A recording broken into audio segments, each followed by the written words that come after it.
gentlemen, a very warm welcome to what is our second ISAS Gandharan dialogue, and this one is entitled Buddhism in Pakistan, Gandharan Iconography.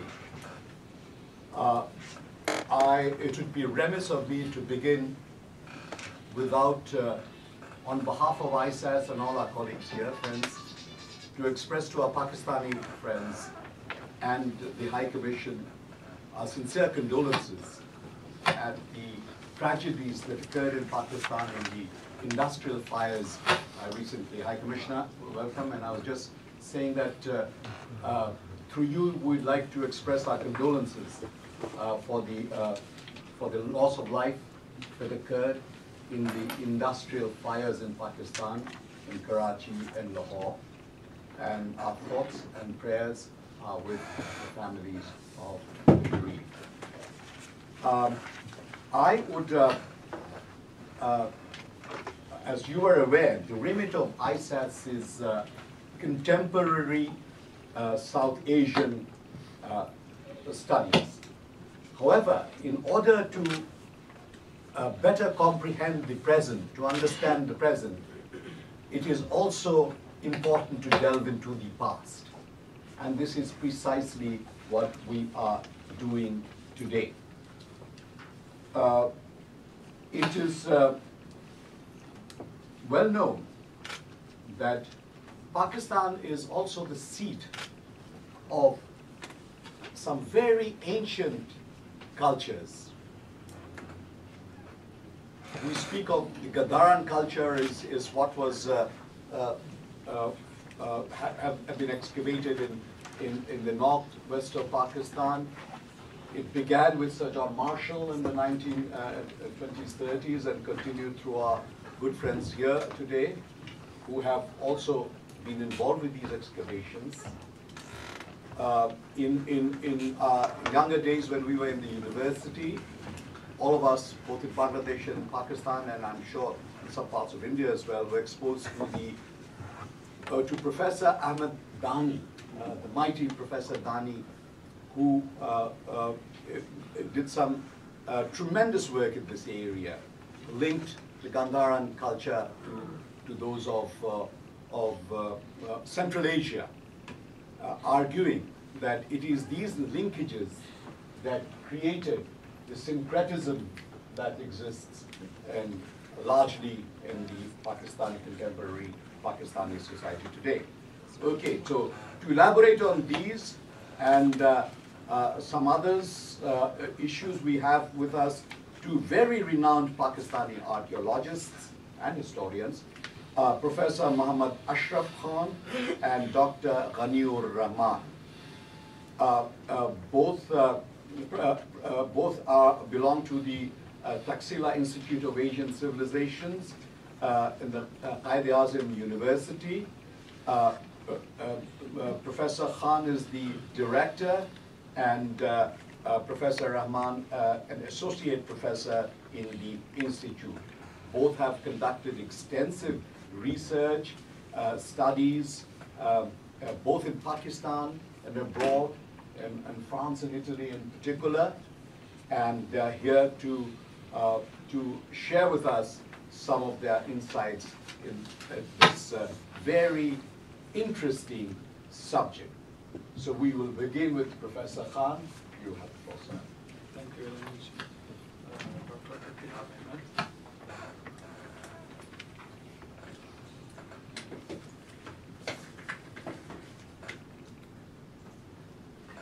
Ahmed. 20 minutes each, and then we'll have a Q&A.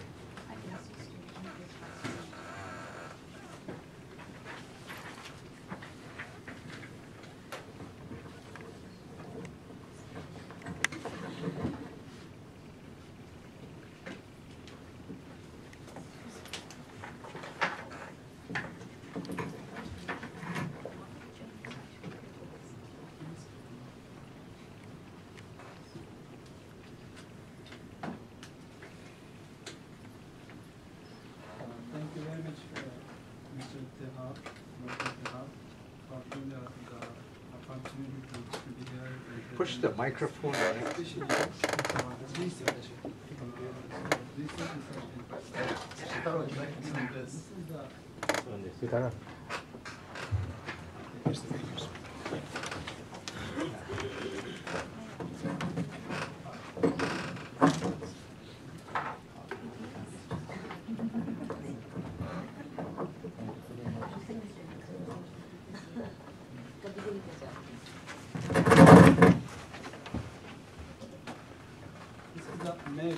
Of Gandhara showing various archaeological sites, especially in Gandhara, in Bajawar, Sawat, Bunir, and Hazara.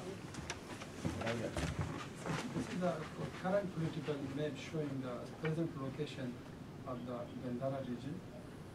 So Gandhara is the name of a region, a historical term used for the area in the present KPK, Northern Punjab, Taxila, KPK. Actual territory of Gandhara was a triangular piece of land about 100 kilometers east to west and 70 kilometers north to south on the west side of the Indus River, which is surrounded by mountains. But expansion of Gandhara crossed the geographical limits and covered an area from eastern Afghanistan, Balkh, Ludhiana, modern Swat Valley, Dir, Bajawar Agency, Munir, district Mardan, and Peshawar Valley, Mansehra up to Kashmir. Gandhara from a historical, geographical, political, religious, and cultural point of view occupies a unique place in the history of Pakistan.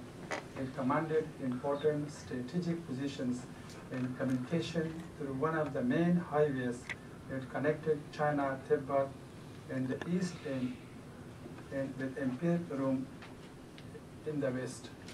The Gandhara art, which flourished in the northwest region of Pakistan from 1st century BC to 5th, 8th century, left an everlasting imprint on the cultural milieu of Pakistan.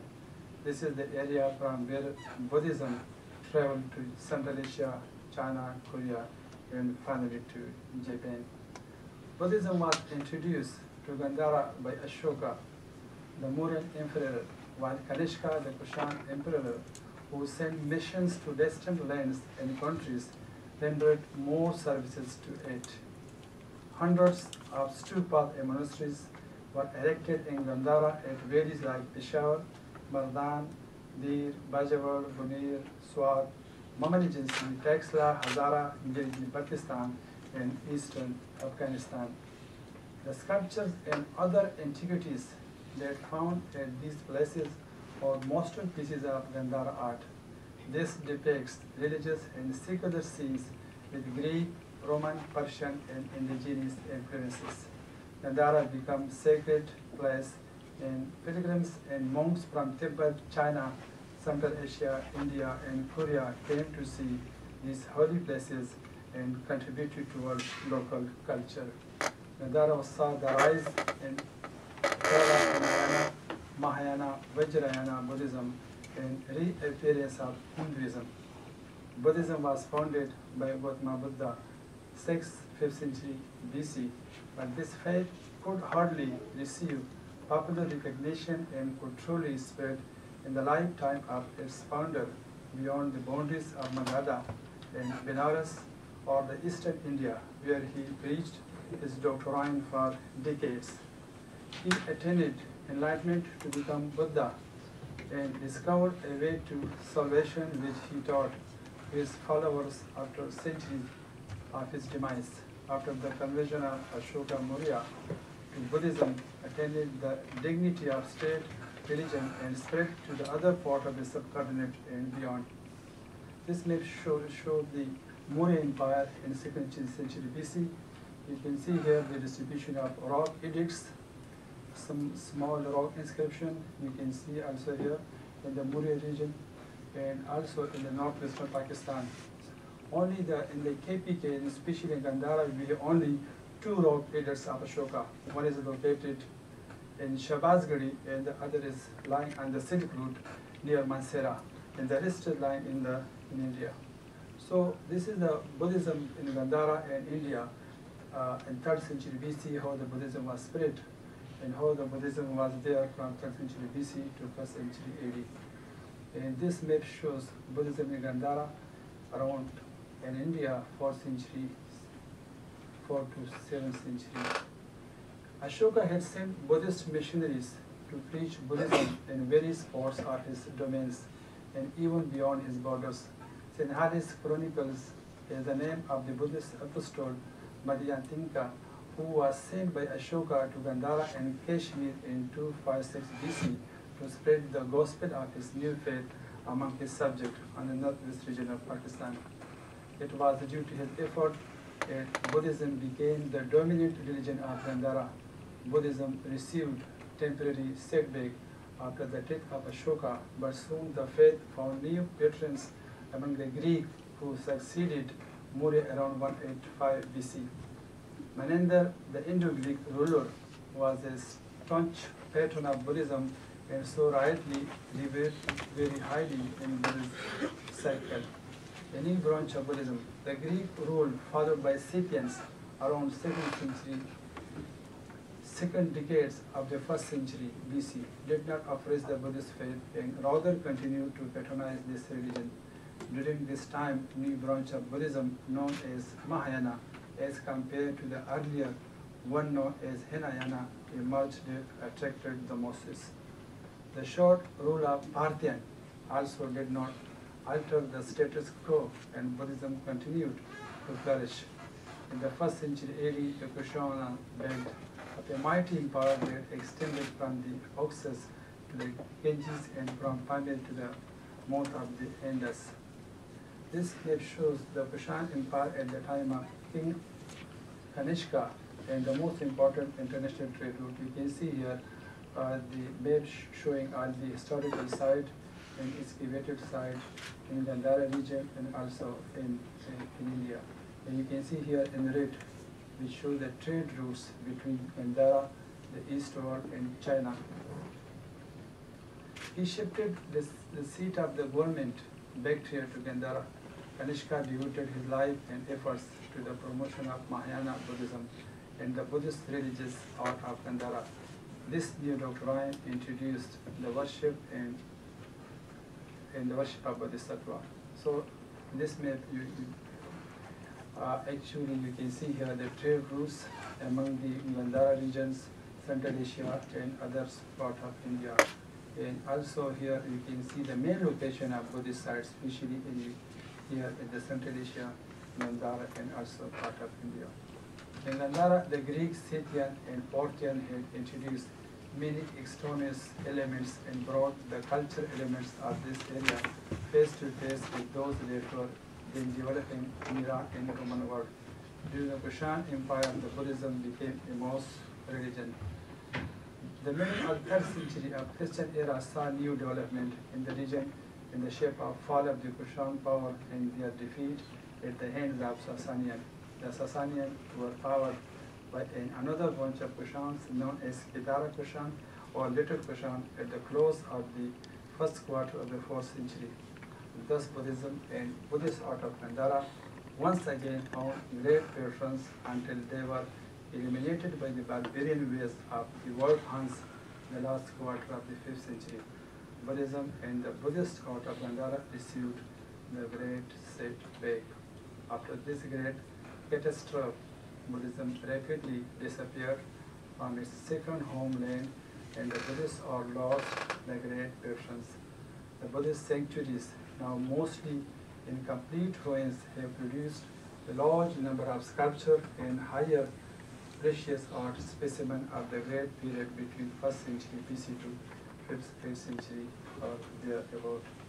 The art of Gandhara is a peculiar mixture, a synthesis of Hellenistic Roman form. Some motifs and techniques have been borrowed from Western classical art, but influence from Iran and the Ganga Valley would not be excluded. Thus, Gandhara art is a multicultural art composed of the fusion of India, Iranian craftsmen who work on this art as a zealous Buddhist. Gandhara was the most sacred place of the Buddhism, and there were thousands of Buddhist shrines that attracted people from different parts of the world. in search of reality and solace, monks from four planes used to visit these monasteries to get knowledge and collect Buddhist scriptures. Gandhara region is still attractive for the followers of Buddhism, while the art lover die for Gandhara art specimen which attract people from all walks in life in all parts of the globe. These are the famous monks, pilgrims and missionaries who visited Gandhara. So the first monk that was Choda. Choda actually, he was a Kashmiri monk who was living in 870 Christian era in the monastery of Dungham, who was practicing medicine. He visited Taxila and Gandhara also. So then we have Maranatha.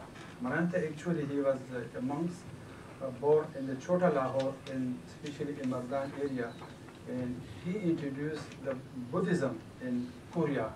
That was in Pekche in 3rd century. Then we have Fahyang, another Chinese pilgrim visited Gandhara, and he mentioned so many, several thousands of stupas, monasteries, especially in Peshawar and Sabat area. Then here we have Hemensang. Hemensang, another Chinese monk, visited Gandhara and translated the sacred scripture of Buddhism from Sanskrit to Chinese. So he has also mentioned so many thousands and hundreds of specially sites in Gandhara region, and also then another we have Songyang, another Buddhist pilgrim, was a native of the Tibet.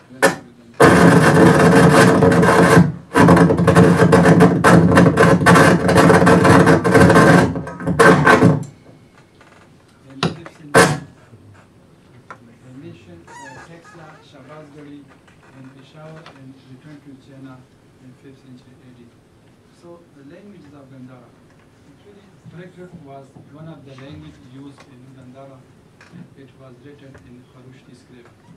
We used in Gandhara during the Bactrian in 2nd century BC.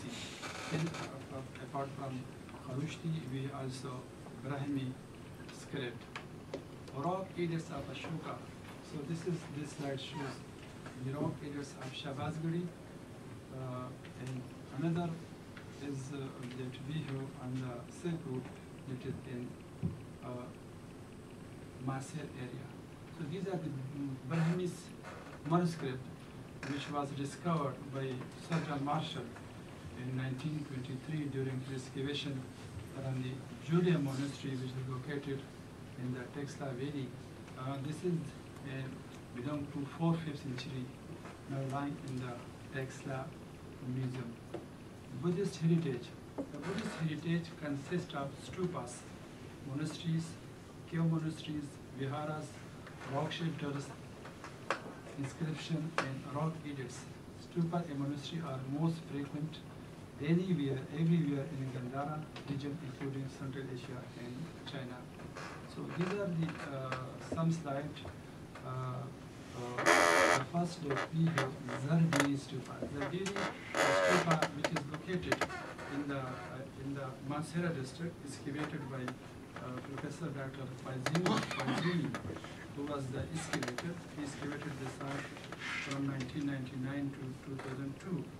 And during the excavation, he has discovered a large number of Buddhist sculptures, which depicts especially the Jataka stories, and 300 coins that he has discovered from this site, which belong to the 2nd century BC to 5th century AD. And just recently, he has published his report on this on his research work. Then we have Takhbai Monastery. Takhbai Monastery is excavated during the period of British period, that was in 1929. And this is one of the biggest monastery in Pakistan that we have covered an area more than 1,000 by 1,000 meters. And these belong to 1st century BC to 5th century AD. And this is also placed on one of the World Heritage Sites of Pakistan. And recently, the UNESCO has projected now completed a PC1. So that's more than 200,000 euro. And also the Pakistani government, we also Norwegian funds, they are doing their research. And the early excavation was carried out, that is in 1929 and even 1901 by Spooner and Marshall. But recently we have also carried out a large number of excavation that area which was unexplored. And from our recent excavation, we have discovered also a good number of sculpture and also some very beautiful in stucco and terracotta, some sculpture also in bronze, and more than 500 coins that belong to the Indo-Greek period, that means 2nd century BC to 5th century AD. Then we have Dharmarajika Stupa. Dharmarajika Stupa that was built by the Ashoka Maurya. And here also he redistributed the relics of Buddha. So from this stupa we have the relics of Buddha, which is lying in the Taxila museum. And this stupa is a circular plan. As you know very well, that in the beginning the stupa was circular plan. Later on, the circular stupa was replaced by square stupas. So in this stupa we have two periods. One is belong to the Ashoka period, and the later we belong to the Kanishka period. So the date of this stupa is 3rd century BC to some 3rd, 4th century AD. Then on the right one we have the Julia Monastery. Julia Monastery is also excavated during the period of Sir John Marshall from 1913 to 1934. It consists of the stupa core, and we also the monasteries, which consist of 22 monk cells. This is one of the important sites because from this site it is dated 2nd century AD to 4th century AD, because the most of the sculpture that we have discovered from this site, that is stucco sculpture, which is very much similar to the Hada and Ai-Khanum, which was the Dafa excavation, which was excavated by French archaeological missions in Afghanistan. So this site is very much important because from this site we have discovered a large number of Brahmi inscription, unfortunately not in good condition, but a large number of, and we have also a conservation project is going on by the government of Pakistan, Ministry of Culture. Then you can see here the Bamala Stupa. Bamala Stupa is also lying in the valley of Taxila, and it is the stupa core actually surrounding by water stupa, and even this is the only side that we have the stupa core actually it is in provided in burnt bricks. Burnt bricks. This is the only sites which is burnt tiles. Several motifs like people, trees, savastika, etc. And on the right we have the Muhammad Stupa, still in situ. The site was excavated by Sir John Marshall, and it's belonged to 2nd, 5th century AD. So this stupa is still intact and lying in stage number 9. So Muhammad is another stupa located in the same area. Then we have the double-headed eagle stupa in Sirkap. You can see here, because Sirkap was the 2nd city of Taxila, excavated by the same Sir John Marshall, belonged to 2nd century BC to 1st century AD. You can see here, because this was actually a cosmopolitan city. We have the Jain temple, we have also the Buddhist temple, we have some also Greek temple very near this side, we call Gandharan. And here you can see the influence, of you can see Torana, you can see the Byzantine style, and then you have the Greek pediments, you can see here on the left. And on the right we have Gandhara Stupa. Gandhara Stupa is located on the way to Sabat. It is some 100 meters height actually, and the site is actually not yet excavated, but we hope in the future we will excavate the site. And this is one of the well-preserved stupa surveyed by the Italian Archaeological Mission, Professor Tucci, in the 1950s. He has published a report of this site. And the monastery is lying just on the another side of the site. So caves, rock shelter, and cave monasteries of Buddhist period are most frequent in Sabat, Bajawardir, and Mardan area of Nanda region. Vihara as frequent only in Swat, because Vihara, which is a very small shrines, only we have a good number in Swat. Rock carving inscriptions are found in Sabat Valley and along the Karakorum Highway in Gilgit-Baltistan. This rock carving actually was initiated, the first archaeological survey was carried out by Institute of Asian Civilization led by Professor Dani and Professor Yatmar of the Heidelberg University. And after the Professor Yatmar and Dani, now the Professor Harald Hoffmann, he is the leader of this mission. Today also he is in Chelas, and he has discovered more than 5,000 rock inscriptions which consist of Sogdian, the Chinese, the Hebrews, Khalushti, Brahmins, even some Tibetan. And also a large number of rock carving which from prehistoric time, that means 3rd millennium BC to the 10th, 11th century AD. But mostly rock carving, they are lying on the both sides of the Indus Valley, especially the area Gilgit is rich, also Baltistan. But the most period which dominated is Buddhism period. Then these inscriptions include, as I mentioned earlier, the Kharushti, Brahmi,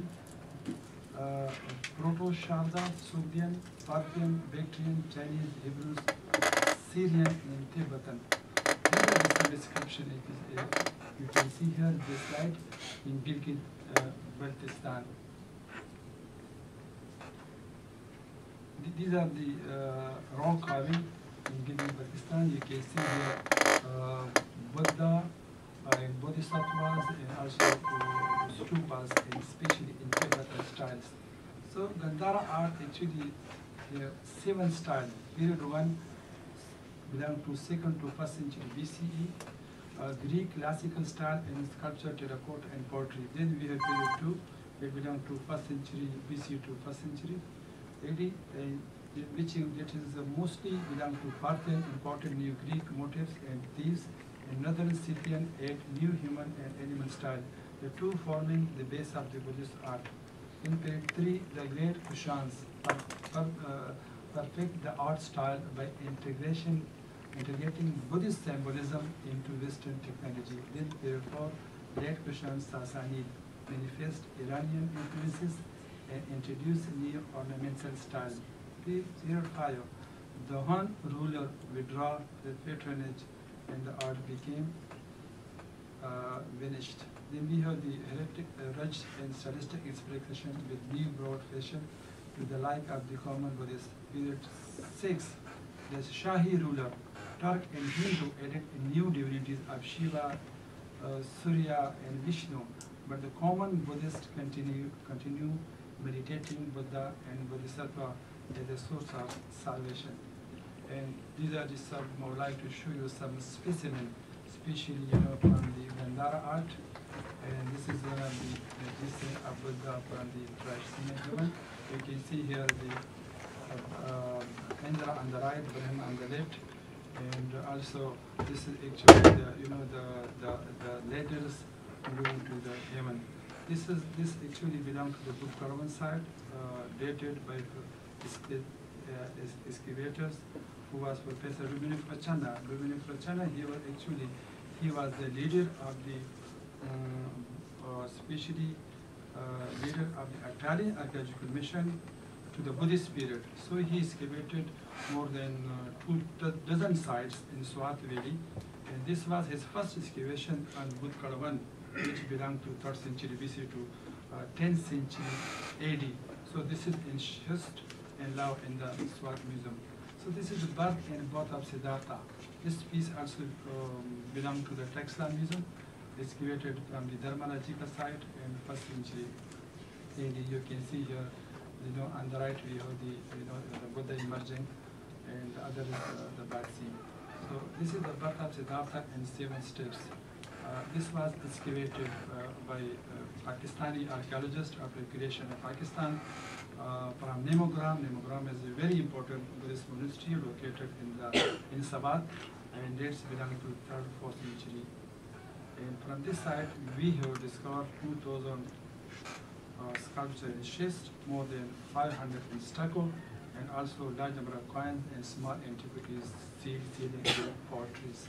Then we have the Siddhartha returned to Paris after birth. It belonged to National Museum, Pakistan, and this piece was confiscated, at the airport of Karachi during the 2nd century. Then we have another piece from National Museum, Pakistan, also showing Siddhartha participating in the archery contest. Excavated this also from the Swat area. And then we have a dream of the Queen Maya and interpretation by Asita. So this piece was also now lying in the Swat Museum and discovered from Sedu Stupa. Sedu Stupa, dates belong to 1st century to 3rd century AD. Again excavated by Professor Francesco Caleri at the University of Bologna in 1992 and also in 1993. So this site is very well preserved, and also this piece is lying in the Swat Museum, and the total number of this site, it is 1,000 sculpture, and also in schist, and also large number of especially coins belong to 1st century AD to 4th century AD. So this is another very beautiful piece. Again, this shows the palace life and departure of Siddhartha from his palace. It is lying in the National Museum, Pakistan, Karachi. And this piece was discovered from the Seri Balol, excavated during the British period by Spooner, one of the richest monastery, which is just opposite line of the Takht Bai. And this piece shows the birth, initiation, and the departure of the Prince Siddhartha. Again, in the Textile Museum from Seri Balol, 2nd, 3rd century AD. So the same Siddhartha exchanged clothes with hunters. Again, from the Nemogram site, as I mentioned earlier, located in the ancient Udyana and Swat area. And Bodhisattva Maitreya in preaching, you can see Bodhisattva Maitreya. In Abhaya Mudra, a right hand is broken, and he holds the water glass in his left hand. And this is from Chatpat. Chatpat is another valley that is located in the just opposite, Savat area. This excavation was carried out by my teacher, Professor Muhammad Ashraf Khan, while he was a curator of Peshawar Museum, and also he was the head of the Department of Archaeology at Peshawar University in 1971. So he has discovered in this area so many sites like Chatpat and Zandiri, Bambolai, Balambert, and more than 20,000 sculpture antiquity he has discovered in this area. And later on he has established a deer museum. So this material, deer is deer museum Chakra. So again we have Buddha in Abhaya Mudra, and discovered from Buddha 1. And this is the evolution of stupa. You can see this is from Malakan collection, because in Swat Museum we have more than 300 Buddhist sculpture which was donated by the people of the tribes of Sabat to the Malakan commissioner during the time of British. So we call Malakan collection because we don't know actually the exact location from where these sculpture were discovered. But now one of our colleagues, she has completed her thesis on this subject. Then we have the attack of the Mara. This piece is lying in Lahore Museum, belong to 2nd, 3rd century AD. Then Buddha with Brahmins, again from the Swat Museum. Buddha first meeting with Brahmins after enlightenment. This is from Peshawar Museum. And this piece was discovered from Seri Balor, belong to 1st, 2nd century AD. And this is one of the very beautiful piece lying in Textile Museum. First sermon, Dharmarajika from Dharmarajika Stupa. So worship of the three jewels, again from Buddha Swat, 2nd, 3rd century AD. Monks discussing over scripture. This we don't know exact location of this species, because this was also donated by the Commissioner of Monitoring to the Swat Museum in the period of Wadi Swat, that is 1950s. This is Buddha in Dharmara Chakra Mudra, discovered from Muhammad Nadi. Muhammad Nadi is another very important monastery located in Chasada, very near to Takhbai. And from here we also discovered the many pieces from the miracle of Sarvastika in Lahore Museum. And this is disciple or moving around Kotan and Buddha, discovered from the Swat Valley in Karachi Museum. And this is excavation of the Buddha and guarding of the relics.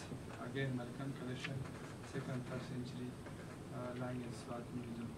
And this is a gold-plated stupa shaped reliquary. This is from Kalama. Kalama stupa, this was also excavated as a geometry.